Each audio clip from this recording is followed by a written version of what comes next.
Quero convidar os irmãos a abrirem a palavra do Senhor em Isaías 57. Nós estamos estudando a quarta pergunta do breve catecismo. Estamos hoje concluindo, com graça e permissão do Senhor. Pergunta: o que Deus é? Nós já vimos na nossa caminhada até aqui que Deus é Espírito infinito, eterno, imutável em seu ser, sabedoria, poder. Deus é santidade, Deus é justiça, Deus é bondade, Deus também é verdade. Isaías capítulo de número 57, versículo 15 diz assim: porque assim diz o alto, o sublime, que habita a eternidade, o qual tem o nome de santo. Habito no alto e santo lugar, mas habito também com o contrito e abatido de espírito, para vivificar o espírito dos abatidos e vivificar o coração dos contritos. É bem interessante, como Deus ele se revela a nós em sua palavra, e ele é grandioso. Nós vimos isso na semana passada, todo-poderoso, o grandioso Deus.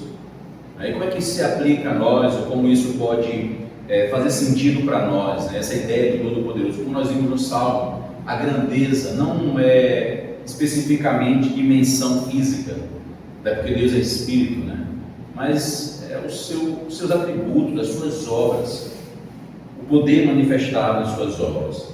João Calvino diz o seguinte: se manifestamos uma reverência apropriada a Deus, preferindo antes a sua vontade à nossa, segue-se que não há outro culto legítimo que se possa prestar a Ele, senão a observância da justiça, santidade e pureza.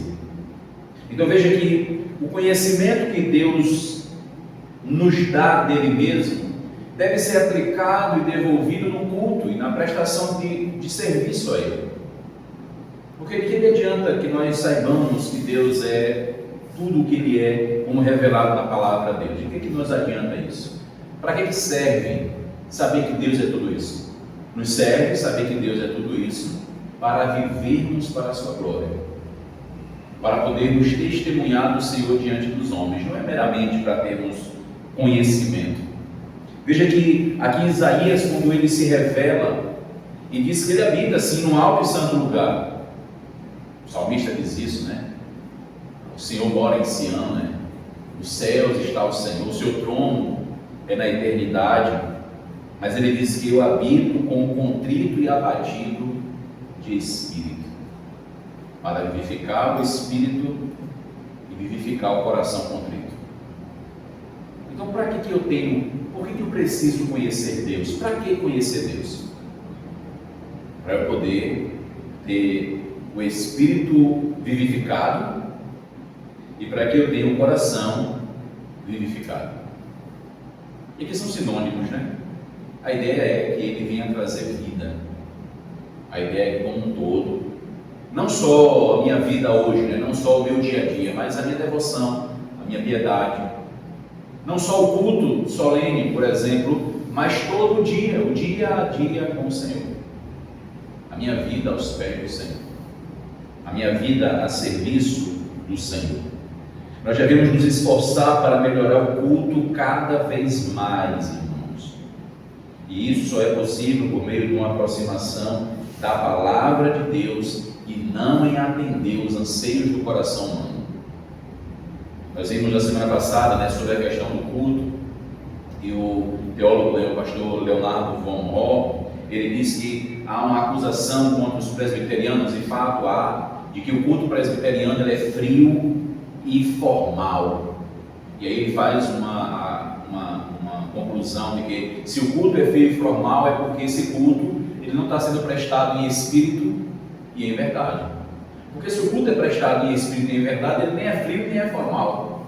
Ele é o culto que agrade ao Senhor. Ele é o culto que Deus requer. E como é que a gente pode melhorar o culto cada vez mais? Como é que o culto pode ser prestado cada vez melhor? Quanto mais nos aproximarmos das Escrituras. quanto mais nos aproximarmos da palavra de Deus, então nós temos um melhoramento. Nós temos um melhoramento naquilo que nós vamos entregar ao Senhor. Chegamos a Ele de repente abatidos e contritos. É assim que nós chegamos por vezes no domingo. Não é assim? As fadigas, as lutas, os cansaços, os temores, as tristezas, as decepções. E não porque nós vamos atrás de um coach, ou porque nós vamos atrás de um psicólogo, ou algum filósofo com boas ideias, mas é porque nós chegamos ao nosso Pai dessa forma, cansados, ou usando as palavras do Senhor Jesus Cristo, cansados e sobrecarregados. E o que é que Ele faz aqui no culto? Ele nos alivia. Ele recebe a adoração do seu povo, Ele que está presente no culto, Ele que é adorado por este povo, Ele então nos alivia. E aí o Salmo Isaías diz isso, para vivificar o espírito dos abatidos e vivificar o coração dos contritos. Eu habito com vocês. Eu habito em vocês. Veja que coisa maravilhosa, irmãos. Que bênção, que coisa fabulosa e extraordinária nós sabemos disso. Ele habita em cada um de nós. Ele habita conosco. Não devemos nos sentir sozinhos em nenhum momento. Ainda que todos nos abandonem, ainda que não tenha ninguém ao nosso lado, o Senhor está conosco. Por isso que não é preocupar-nos com um culto que agrade aos anseios do coração. Não, nós temos que desejar ardentemente por um culto que se aproxime cada vez mais da palavra de Deus. Isso que nós devemos buscar. Um culto bíblico, não somente em sua forma, mas em sua entrega. Não somente aquele que conduz, o ministro da palavra e dos sacramentos, mas a igreja em resposta, em adoração ao Senhor. Corações elevados a Ele, mentes derramadas, alma exposta diante dEle, aquele que é todo poderoso, santíssimo e soberano. Devemos aprender a chegar diante dEle com temor e tremor.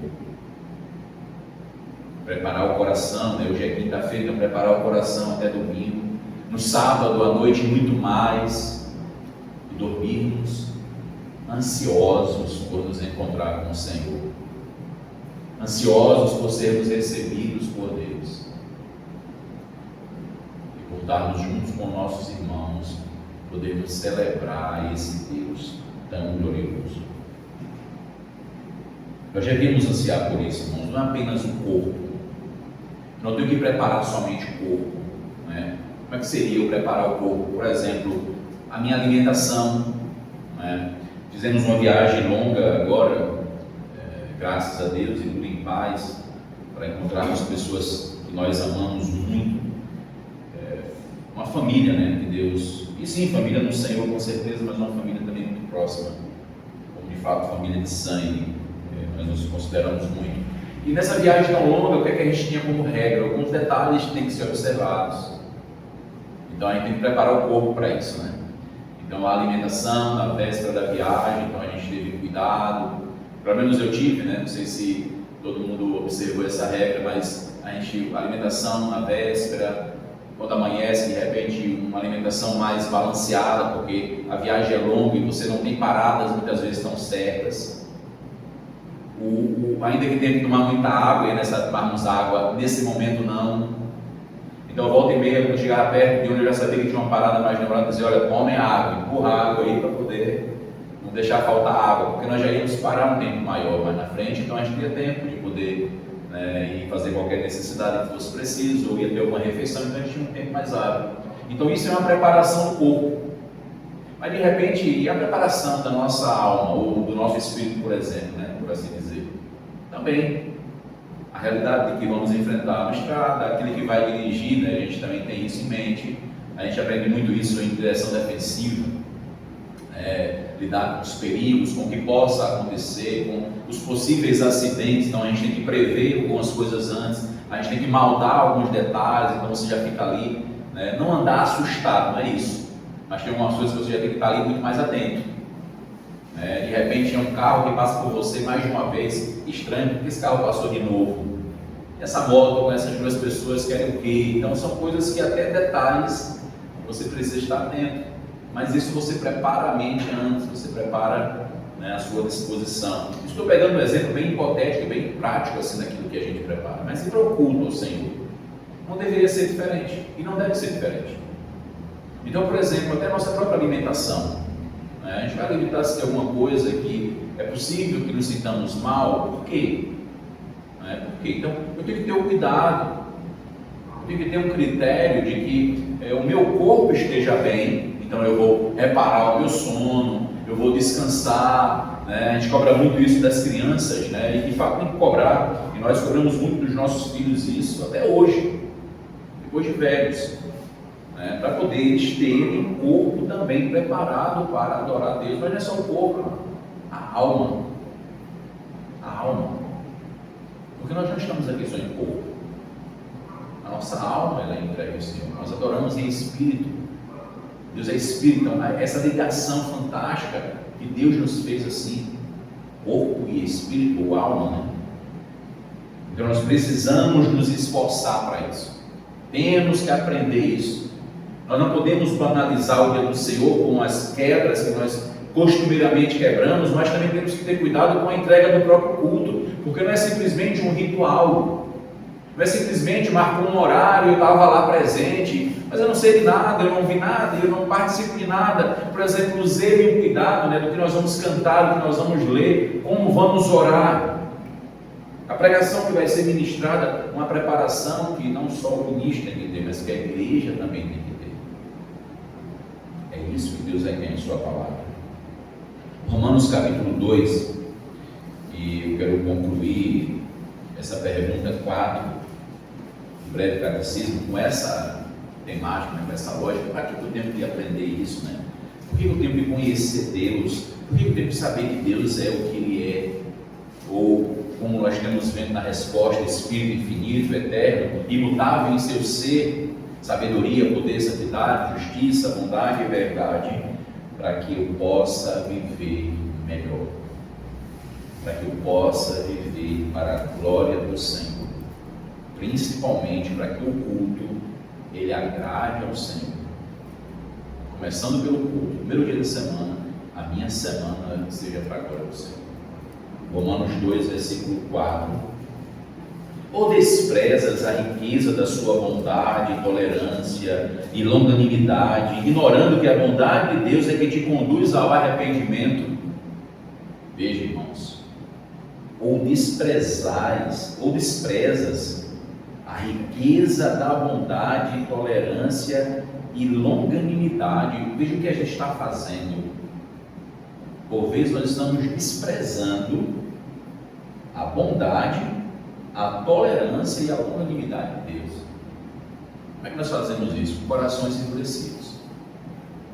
Aprendendo quem Deus é, nós não vivemos como temos aprendido. Com isso nós estamos fazendo o quê? Nós estamos desprezando a riqueza dessa bondade. Salmo 117 também, para nós então concluirmos e passarmos a pergunta de número 5, mas aí depois eu passo aos irmãos para qualquer dúvida ser tirada, se for possível, por mim, senão em outro momento a gente tira. Salmo 117.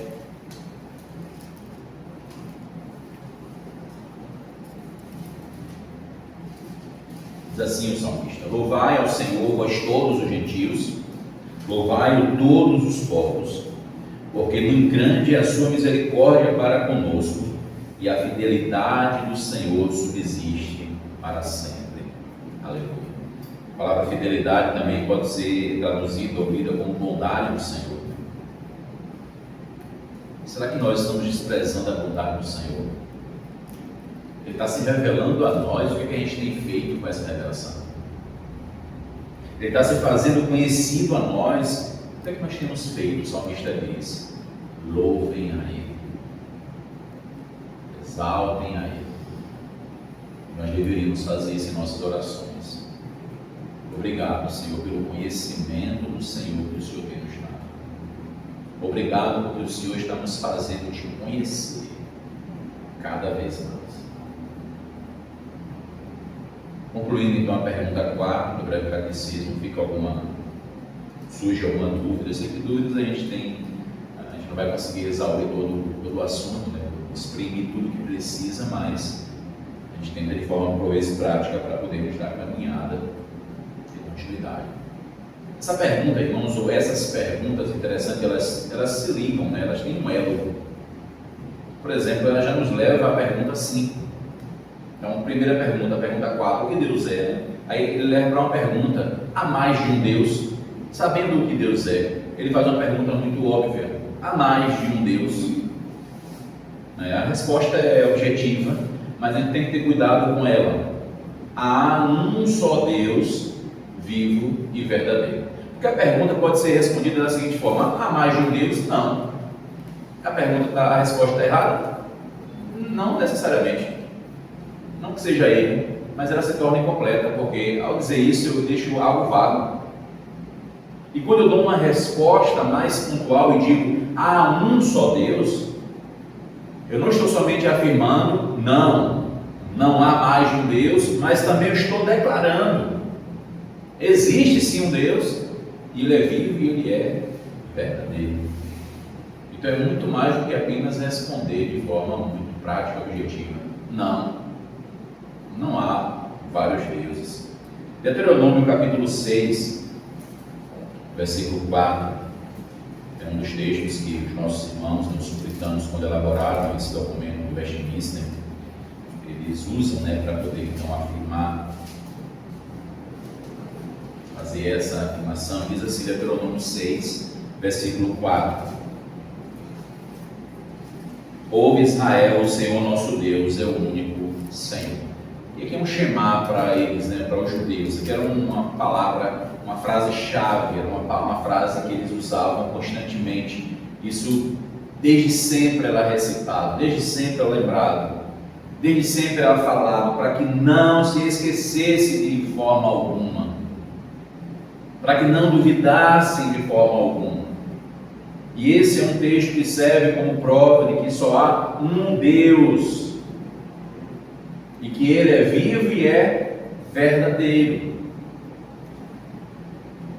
Não é simplesmente dizer não há outro Deus. Antes devemos declarar a existência de um Deus e de que esse Deus, Ele é um Deus que se relaciona. Por isso nós dizemos, Ele é vivo e Ele é verdadeiro. Essas duas expressões elas vão estar atreladas à ideia do seu próprio relacionamento.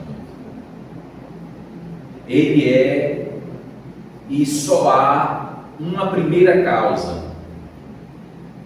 Ele é, e só há uma primeira causa, e um final definitivo de todas as coisas: Deus. Lembra quando ele diz isso, a Moisés, lá em Êxodo capítulo 3, quando ele vai se manifestar, se revelando ali a Moisés, quem eu vou dizer que tu és? Ele diz, eu sou, me enviou, diga a eles, eu sou, mandou-me até vocês. Mas diga a eles isso, porque basta, porque eu sou o que sou. Ele é. O grande teólogo Herman Bavinck diz que a primeira coisa que a Escritura Sagrada nos dá, ao usar todas as suas descrições e nomes do divino ser, é um sentido inerrante, absoluto, do fato de que Javé, o Deus que se revelou a Israel e em seu Cristo, é o verdadeiro, único e vivo Deus. Então a revelação bíblica, ela traz essa certeza, ela é inerrantemente apresentada, ela é absolutamente concreta, ou absoluta o seu ensinamento, a sua revelação. Ele é Deus, Ele é único, o único Deus. E aí o Dr. Herman Bavinck diz mais, os ídolos dos ateus e os ídolos dos filósofos, os panteístas, politeístas, deístas, ateístas, são obra das mãos de homens. Os deuses deles não veem, não ouvem, não sentem nada e não andam. Não é assim o Salmo 115? O Salmo 115 vai dizer isso, né? Falando em referência a esses outros deuses, os deuses falsos. Mas outros deuses, o Senhor acabou de dizer que não há deuses. Estou tratando daquilo que é verdadeiro. Daquilo que é verdadeiro. Estou falando daquilo que é criado. Até porque o Deus verdadeiro, ele não foi criado. Ele é autoexistente.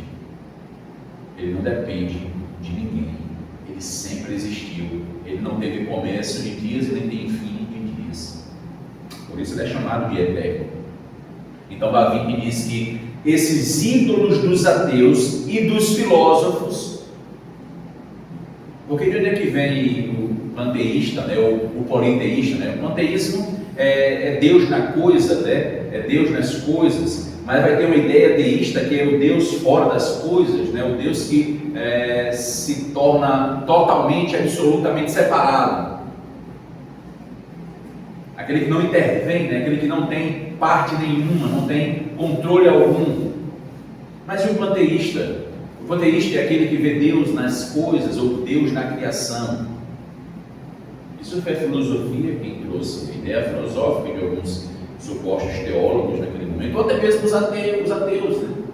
Até mesmo os ateus, que tem uma teologia. Para a teologia, Deus não existe. Essa seria a teologia do ateu. Deus não existe, né? Aí eu vi uma entrevista, né, um rapaz perguntando ao outro, né, disse, não, você tem uma religião? Eu disse, não, eu sou ateu. Aí, então sua religião é ateísmo? Ele disse, eu sou ateísta, eu sigo o ateísmo. Aí ele disse, então, por que a religião, os ateus dizem que Deus não existe, por que você disse que Deus não existe? Aí ele disse, é porque se Deus existisse, Deus teria que ser criado. Aí ele olhou assim e perguntou, qual a base que Deus tem para poder ser criado? Não, porque, veja, as coisas elas vêm do nada. E para eu crer na existência de um Deus, eu tenho que crer que esse Deus houve uma criação. Aí ele, como cristão, disse, mas é aí que está o contrário do que nós cremos como cristãos. Todas as coisas vieram por meio desse Deus que não foi criado, porque já existia, sempre foi e sempre será. E ele começou a conversar com esse ateu, né? E a ideia era de que as coisas se decidiam fazer. Ele tentava, né, pegá-lo naquela sua própria palavra, ele tentava dar uma desculpa, ele disse, não, então alguma coisa teve que ter vontade de ser criado ou de se criar. Ele se atrapalhava e não sabia, mas veja, tudo isso parte de filosofias humanas, do que o homem quer, do que o homem sente, do que o homem preenche, o que o homem deseja preencher em sua alma. Aí Bavinck diz assim, as pessoas querem fazer de Deus um Deus morto, para que o possam tratar a seu bel prazer. Até um livro, né, muito bom livro, mas tem um filme que você pode assistir também desse livro, é Deus Não Está Morto. Esse filme é bem interessante, né, muito legal de se assistir. Mas é um livro, né, que ele é baseado em um livro muito bom por sinal. Então, as pessoas querem fazer isso, eles querem matar Deus. E o filósofo, ele mata Deus, me permite usar essa expressão, ele mata Deus. Para quê? Para que ele possa viver ao seu bel prazer. O que significa isso? Alguém se arrisca? Por que a ideia de matar Deus para viver ao seu bel prazer?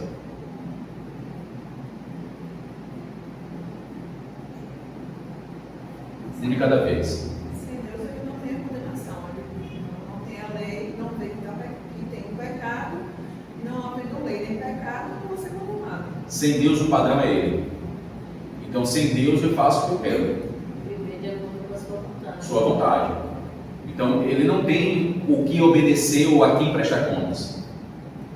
Ele vive para os seus anseios. Ele vive para o seu bel prazer. É por isso que eles querem, né, usando essa expressão, matar Deus, né? Então, veja, irmãos, isso é absurdo, mas é o que fazem. E infelizmente, irmãos, essa ideia filosófica diabólica, por assim dizer, ela está também nos crentes, que ainda que não matem Deus, entre aspas, vivem como se Deus estivesse aceitando tudo de bom deles, porque afinal de contas ele é amor, né?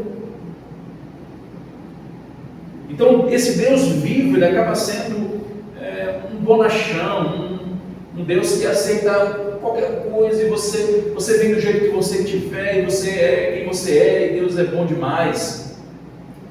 Pastor, que a gente ouve corriqueiramente, cotidianamente, né? Siga o seu coração. Siga o seu coração.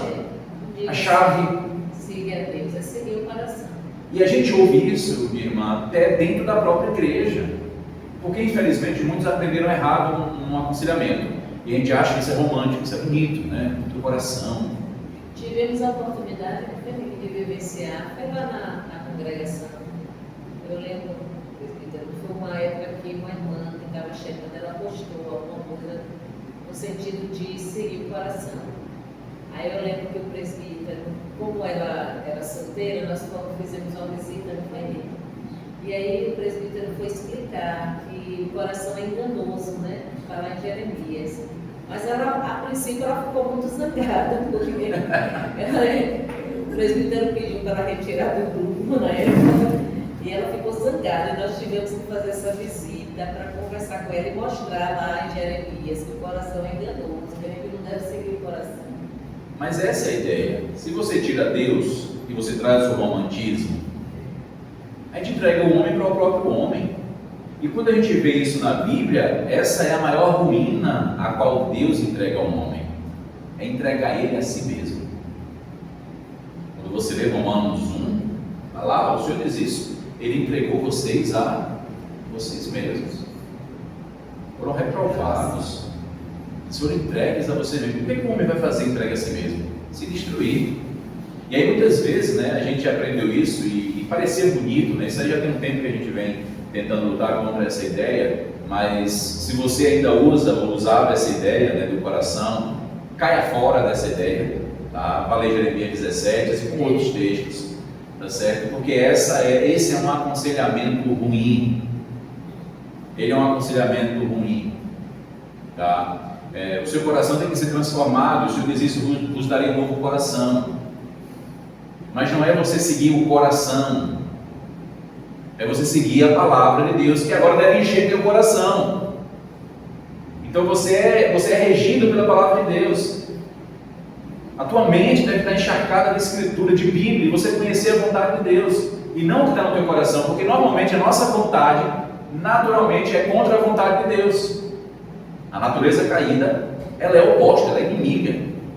E há uma guerra, há um conflito, e Paulo vai dizer isso, é uma luta constante e sem fim. Até que Cristo nos chame para a sua presença, isso vai ser real. Ou até que Jesus volte. Você vai pecar, você vai entristecer o Senhor, você vai entristecer o irmão, porque você seguiu o seu coração. Então poderíamos dizer que esse aconselhamento bíblico de seguir o próprio coração desse princípio é até uma forma prática de ateísmo. É como se eu pudesse eu fazer o que eu quero e a parte daquilo que o soberano quer. E aí seria a ideia do livre-arbítrio, né? A liberdade que cada um tem, a qual realmente não tem, mas dizem. Então, voltando à pergunta, né? Há mais de um Deus? Há um só Deus. Essa é a resposta mais completa, tá? Não é dizer somente não, mas a resposta mais completa é: há mais de um Deus, há um só Deus, o Deus vivo e verdadeiro. E assim que começam as Escrituras, irmãos. É isso que é interessante. As Escrituras começam dessa forma: no princípio, Deus. Acho interessante, irmãos, como é que a Bíblia, como é que Deus já começa a se revelar? Você abre a Bíblia, Deus. A palavra dele, é o livro dele. Então, se a pessoa, né, e muitos teólogos já disseram isso, e eu concordo com eles, se a pessoa consegue compreender os 3 primeiros capítulos da Bíblia, ele consegue entender a história como um todo: criação, queda, redenção. Claro que falta a consumação, né? Mas há uma expulsão ali. O Senhor coloca os querubins ali com espadas e vai proibir o homem de voltar, né? De seguir pelo caminho da árvore da vida. Mas ele conseguiu entender a criação, a queda e a redenção. A promessa de Gênesis 3,15, né? Mas se ele consegue aceitar Gênesis 1, verso 1, já é muita coisa. Porque agora ele pode começar a caminhar. Eu me lembro que a gente falou isso quando a gente pregou aqui em Gênesis, e quando tratou desse capítulo, desse livro, desse versículo específico ali, aquela parte de uma aceitação, você está recebendo. Qual é a primeira mensagem quando você abre uma Bíblia? Deus. Deus, e não homem. Não homem. Deus. Porque é onde tudo começa. Tudo não começa em você. Deus começa com a sua própria revelação. Ele já estava lá. No princípio, ou seja, no início de tudo, Ele. E antes desse início de tudo, aí a gente vai entender com a leitura mais adiante, né? Não tem como medir.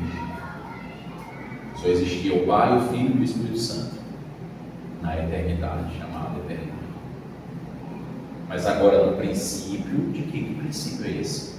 No princípio da criação. É assim que começam as revelações divinas, ou a revelação divina. Da mesma forma, Leonardo von Orr, ele diz que começamos com Deus ao estudar a Trindade, visto que este é o método que a Escritura Sagrada faz. É assim que Deus se revela. Você pode ver que você começa com Deus, para depois você ir para as pessoas da Trindade. Você não começa com as pessoas da Trindade, você começa com um único Deus, e depois então ele começa a se revelar. E isso não nega a deidade de Cristo, ou não nega o próprio Espírito Santo. Mas é a forma de Deus se revelar, a forma de Deus se fazer conhecido. Primeiro, o único Deus. Primeiro, Deus se apresenta, um Deus vivo e verdadeiro. E agora a gente pode estudar a Trindade. Agora a gente pode estudar a Trindade. Um único Deus, mas que subsiste em três pessoas: o Pai, o Filho e o Espírito Santo. Jeremias, capítulo número 10, também é outro texto que os puritanos, eles, diante de todo o estudo que tiveram, também usaram como base, né, como prova. Jeremias 10, versículo número 10. Mas o Senhor é verdadeiramente Deus. Ele é o Deus vivo e Rei eterno. Do seu furor treme a terra e as nações não podem suportar a sua indignação. Só a primeira parte mesmo. Mas o Senhor é verdadeiramente Deus. Então não são deuses. Não são deuses. Ainda que o Pai é Deus, ainda que o Filho é Deus e o Espírito é Deus, eles não são deuses. As três pessoas, um único Deus. Verdadeiramente, o Senhor é Deus. Verdadeiramente, o Senhor é Deus. Dizer que Deus é um só não nega o fato de ser a Trindade. Então não se preocupem se alguém quer justificativas suas, porque muitas vezes os homens querem isso, né? Muitas vezes a sabedoria humana ela quer isso, ela quer uma justificativa. Então agora me explique mais do que a mente humana pode compreender. Apenas receba o ensinamento por fé, crendo nessa verdade, um único Deus, e você só pode crer nisso se o seu Deus te der fé para crer. Mas ele te leva a pensar nessa verdade. Ele é vivo e ele é verdadeiro. Mas dizer isso, irmãos, não nega o fato da Trindade ser, ou da existência da Trindade. Não nega o fato da deidade de Cristo nem do Espírito Santo. Aqui limita-se à realidade que nenhuma criatura compartilha os atributos que pertencem unicamente a Deus. Tem atributos que são comunicáveis, né? Que é aqueles que são compartilhados, ou ele colocou nas suas criaturas, no homem, no ser humano. Nós devemos conhecê-lo como verdadeiro, absoluto, como soberano, como todo-poderoso. É assim que as Escrituras revelam Deus. Quantos deuses? Há um só Deus. Deus vivo e verdadeiro. É um só, supremo, planejador, criador, legislador do mundo, de tudo e de todos. É por isso que tem um ódio contra Deus, por meio do homem caído. Porque ele não quer um supremo, ele não quer um legislador, ele não quer um criador. Ele busca por autonomia. Ele busca por, entre aspas, independência. Independência, liberdade. Eu faço o que eu quero. E a gente ousadamente e audaciosamente coloca pão, né? O pão que a gente coloca na mesa e nós comemos. Eu trabalhei, meu suor, está aqui o pão, está aqui a minha feira. Nós esquecemos daquilo como Cristo nos ensinou a orar, mostrando a nossa dependência dele. O pão nosso de cada dia dá-nos hoje. Senhor, eu vou levantar agora, por graça, porque eu não me protegi, mas o Senhor me protegeu, e eu dormi e acordei, como diz o salmista, dormi e acordei, porque Ele me sustentou. Vou colocar o pé fora da cama agora, eu vou cuidar, me preparar, eu vou sair para o trabalho agora, Senhor, eu vou deixar os meus, eu vou cuidar daquilo que eu preciso. Tendo terminado, eu volto agora para encontrar com os que eu deixei, e me aguardam para que retorne. Tudo isso, irmãos, se Deus assim nos conceder naquele dia, para a glória do seu nome. Para a glória do seu nome. Vivo e verdadeiro relacionamento. Supremo, planejador, criador, legislador.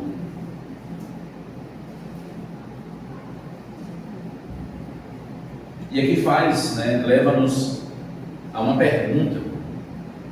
Deve também nos levar a uma pergunta. O que tem a ver, O que tem a ver esse conhecimento com a minha vida? Você fala assim, questão de fé. Você diz, olha, para eu crer, certo, eu creio que Deus é um só. Beleza, tudo bem. Está errado? Não, está certo. Só que aí, pegando a temática de Tiago, diz assim, qual é a diferença de você para um demônio? E Tiago diz que o demônio também crê. E você também disse crer. Então a pergunta vai se aprofundando ainda mais. Como é que eu posso aplicar esse conhecimento de Deus à minha vida? Porque Deus não se revela tão somente para nós o conhecermos, irmãos. A revelação divina é para nós o adorarmos melhor.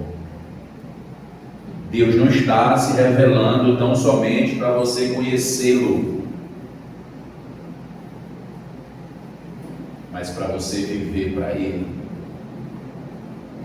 para você render-se a Ele cada vez mais. Volta para o tema dos filósofos. O mundo matou Deus, entre aspas, para quê? Para se tornar livre, para poder viver conforme suas mentes e corações determinarem.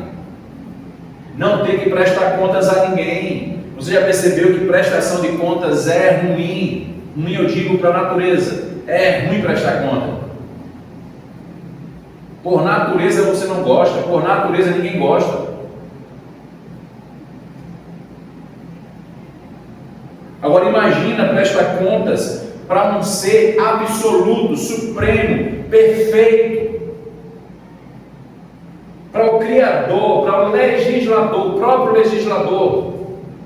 O homem não quer isso, o homem quer liberdade, ele quer criar suas próprias regras. Não foi isso que mentiram? Meu corpo, minhas regras? Mentira, puro engano. Uma condução falaciosa da vida, uma condução somente utópica, por assim dizer, né? Porque nem se eu posso dizer utopia, porque eu acho que a escravidão está presente nesses corações. Eu acho que nem mesmo as pessoas conseguem viver essa suposta liberdade, ou essa liberdade que dizem ter. Não passa de mentira. Mas a ideia da mente, a ideia filosófica, a ideia que rege o pensamento é: eu sou livre. Um grande engano. Porque o propósito de Deus é verdadeiramente libertar o homem do pecado, dar ao homem a liberdade. A liberdade verdadeira. Verdadeira. Aí, mas o homem quer libertinagem, não é? Não é? E na verdade, quando eles buscam a liberdade fora de Deus, ele cai na escravidão. Ele vira escravo. Se torna mais ainda do que ele já é. Porque ele não quer reconhecer que é.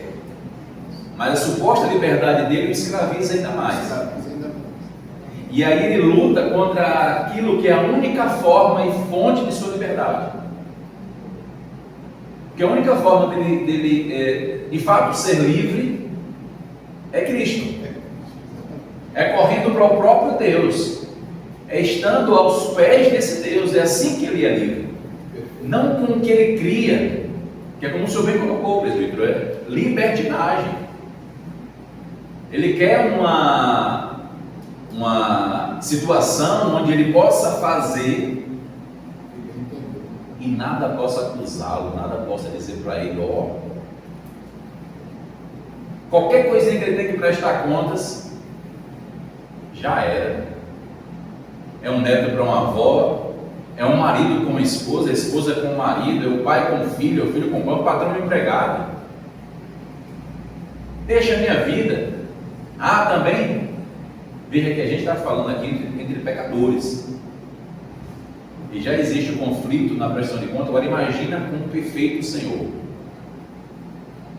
Com o perfeito e soberano Senhor. Então por isso eles inventaram, mataram Deus. Mas Deus está vivo, Ele não morre. Ele é eterno, perfeito. E todos vão comparecer diante dele para prestar contas. Todos vão comparecer diante dele para prestar contas.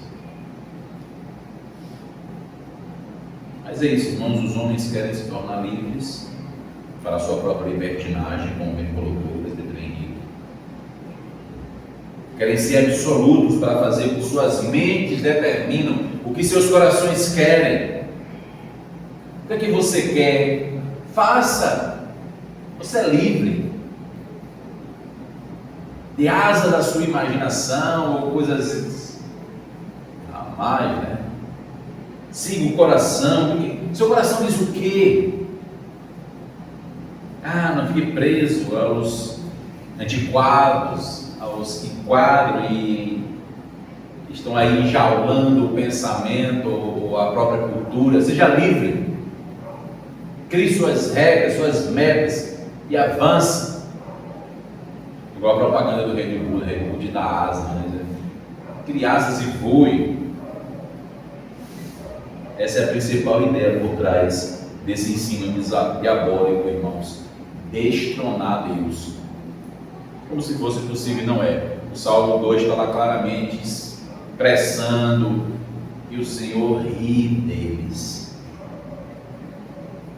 E no seu tempo, o seu furor se manifestará.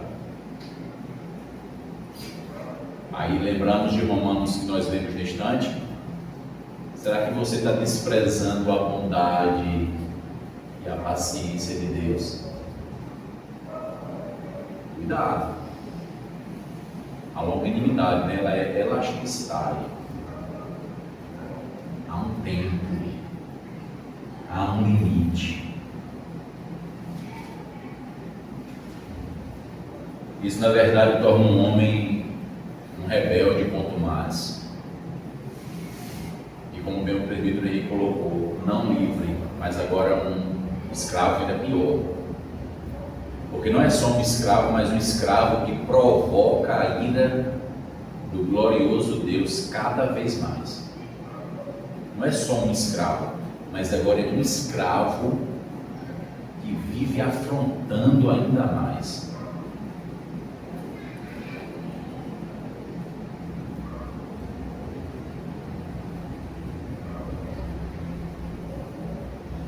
O salmista no Salmo 18, ele se refere a Deus como o meu libertador. O meu libertador. Excelente. E essa é a mensagem do Evangelho. Deus vem na pessoa do Filho para quê? Para nos libertar da escravidão do pecado, do domínio de Satanás e da morte. E agora nós somos livres, né? Nós não somos libertinos, apesar de que alguns dentro das igrejas querem liberdade também. Mas nós somos livres da condenação eterna.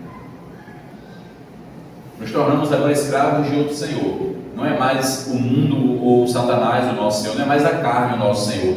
Nosso Senhor agora é Deus. Um Senhor bondoso, misericordioso.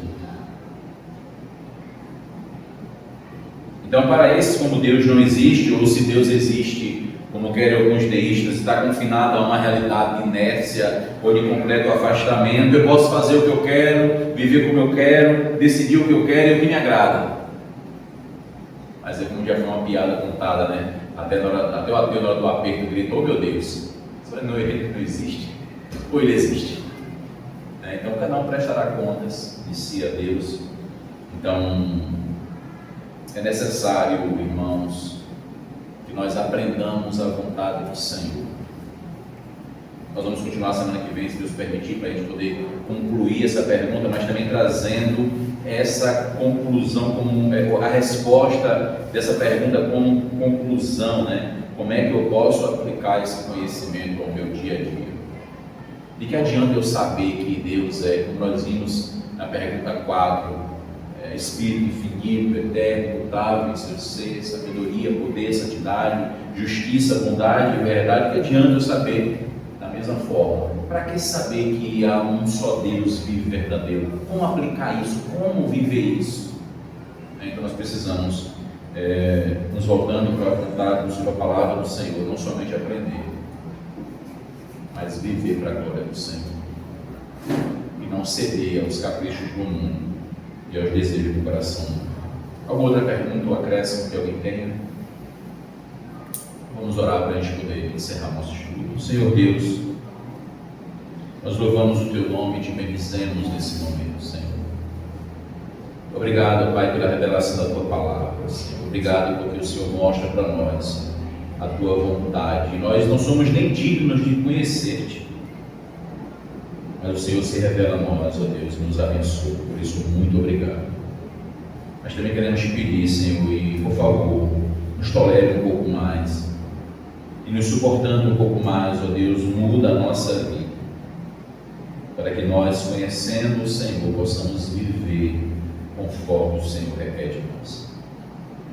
Possamos viver para a glória e louvor do Teu nome, Senhor. Abençoa-nos, ó Deus, na noite desse dia ainda, ó Deus, no restante da noite. Prepara-nos para um novo dia, para o dia do Senhor, ó Deus. Abençoa, ó Deus, a cada um em suas próprias lutas, para que essas verdades, para que a teologia, ela possa fazer sentido na vida de cada um, ó Deus. E assim que nós oramos com o perdão dos nossos pecados, gratos ao Senhor, Deus único e verdadeiro, Deus vivo, que subsiste de 3 pessoas. E a Ti adoramos, ó Pai, adoramos a Ti, ó Filho, e adoramos a Ti, ó Espírito Santo. É assim que nós oramos confiados nos méritos de Cristo por meio dele. Amém. Deus nos abençoe.